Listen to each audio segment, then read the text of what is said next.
I have had quite the resume journey myself. It has not been easy. Like a lot of people after college, I had no idea what I was doing, where I was headed with my career. I had a degree, and that's all I figured out. And it took me a while to get into the job I currently have and to land a sustainable, stable professional role. Hi, my name is Elisha. I am a digital designer, podcaster, vlogger, and I'm overall just a very creative person. Today, I am here to share with you my top 5 best tips for creatives and their resumes in 2025. First, you may be asking, Elisha, who gave you the qualifications to share with me how to make a resume, and how do I know that you're not full of shit? That is a great question. During the COVID-19 pandemic, I was working at a bar. I knew that I didn't want to do bartending for the rest of my life. This woman who owned a staffing agency saw my LinkedIn, which was not very good at the time. I had on the top social media manager, and I had all my bar experience. And she took a chance on me, and I am so grateful. And working for that staffing agency, I had a top-notch group of people to look through and edit my resume, and I have some great tips that they've shared with me, some that I've learned on my own, and that experience brought me not only to one major professional role, but now to my second, and I'm gonna share with you how I did it and how I think you should do it too as a creative. My first word of advice for anyone trying to break into the creative industry and to land that stable and secure job is to use personal projects and small projects to elevate your resume. So many times right out of college, we don't have a lot of experience and we don't have a lot of knowledge, and we're out here with maybe an internship, maybe some service industry experience, and all of that is great. All of that is awesome and valid and wonderful to have in your resume, but it's a competitive market. And unfortunately, that is not always enough. For example, for me, one of my personal projects was my podcast, Elisha's Eerie History. And while the podcast, it didn't experience like record-breaking views or anything like that, I did land a live event to speak at within my first year of podcasting, and I developed video editing, audio editing experience that companies weren't going to take that type of risk on. I have found in my career that some of the biggest wins and biggest motions forward have been personal projects. A lot of major gains in people's career often happen not at the workplace. They happen on the sidelines. So if you don't have a lot of experience, take the opportunities you have and run with it. It doesn't have to be the best internship. It doesn't have to be the best project you've ever completed, but anything is better than nothing.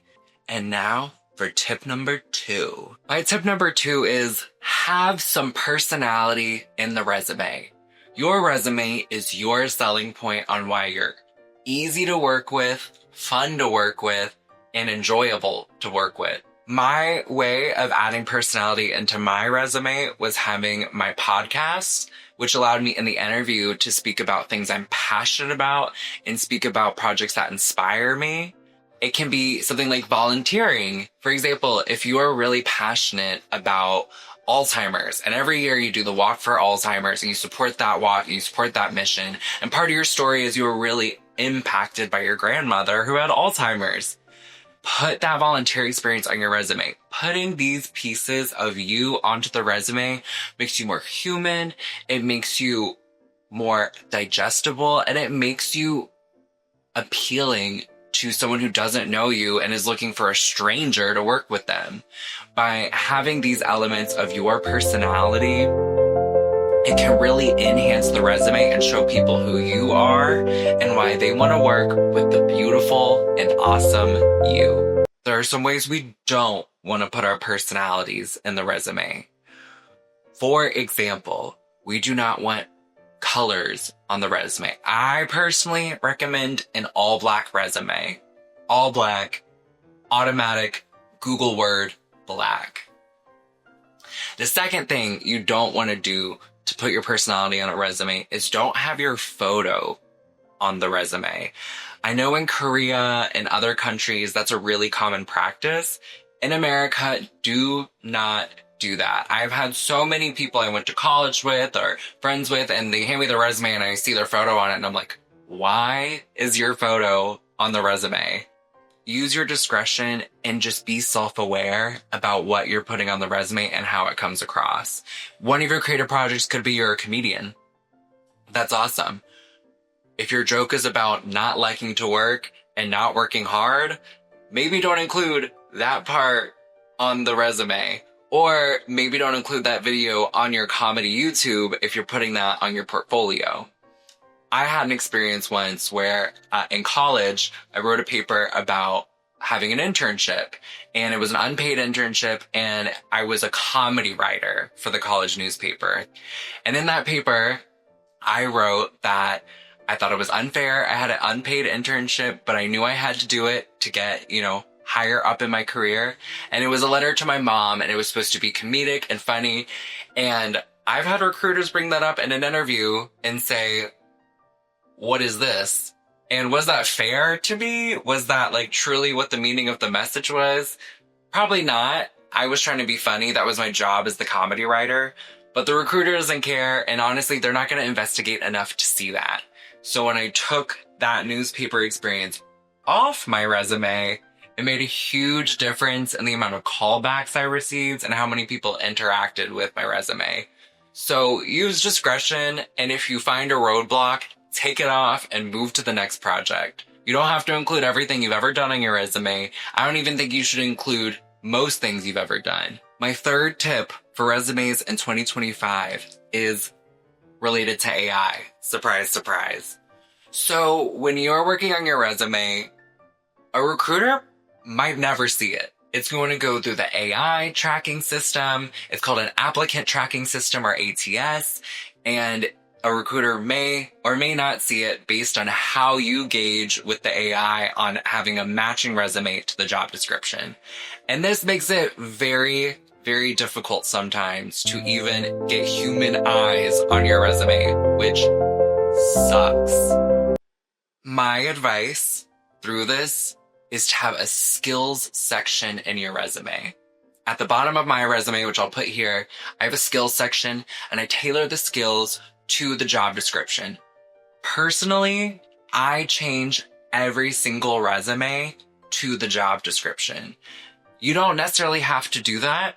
That's just what I do, and it works for me. At the very least, though, I think you need at least 3 different resumes with keywords that match 3 specific jobs. So in my case, I would be applying to digital design jobs, multimedia specialist jobs, or video editor jobs, right? So these 3 jobs, I would then have keywords specific to those roles. So if you're a graphic designer, an animator, whatever have you, you want to make sure that those keywords reflect something specific for your role. And that's going to help push you through the applicant tracking system and farther into the recruiter's hands. So I definitely recommend a skills section. You don't even have to have the skills section in black font. I've heard stories of people having a table at the bottom of their resume with skills, because it would look tacky to have it there otherwise in white font. So when you pull it up, you can't see it.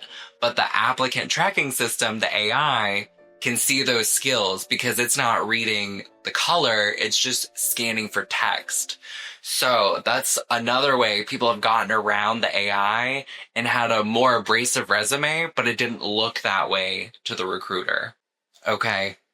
Tip number 4, I think people in creative fields struggle the most with.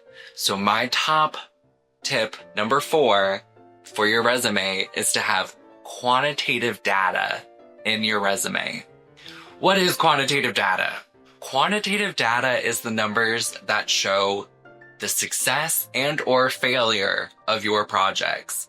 And employers really like to see that because it solidifies that you are a good candidate in their eyes and you're going to make them money, or you're not going to make them money.